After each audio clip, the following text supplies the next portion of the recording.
তো সৌদি আরবে শুধু দুই ক্যাটাগরি লোকদের কফিল লাগবে না। এক হলো যারা এখানে ইনভেস্টার আছে, আর দ্বিতীয়ত হলো যারা প্রিমিয়াম ইকামা যাদের আছে। আপনাকে অবশ্যই ইনভেস্টার হইতে হবে, হইলে আপনার কোনো কফিল থাকবে না।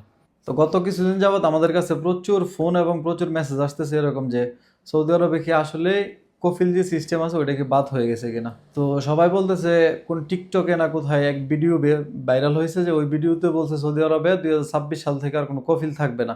তো আসলে বিষয়টা এমন না, সারা বিশ্বে আপনার একই সিস্টেম যে কারো না কারো অধীনে কোনো স্পন্সরের অধীনে আপনাকে থাকতে হবে। তো সৌদি আরবে শুধু দুই ক্যাটাগরি লোকদের কফিল লাগবে না।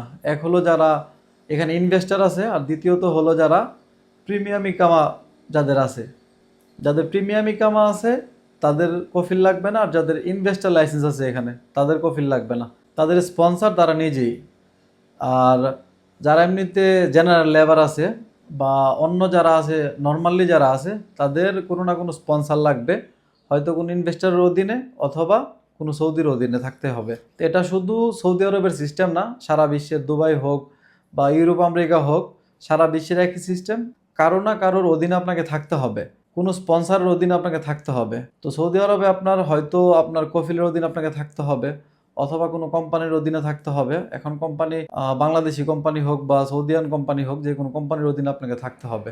আপনাকে অবশ্যই ইনভেস্টার হইতে হবে, হইলে আপনার কোনো কফিল থাকবে না। ধন্যবাদ।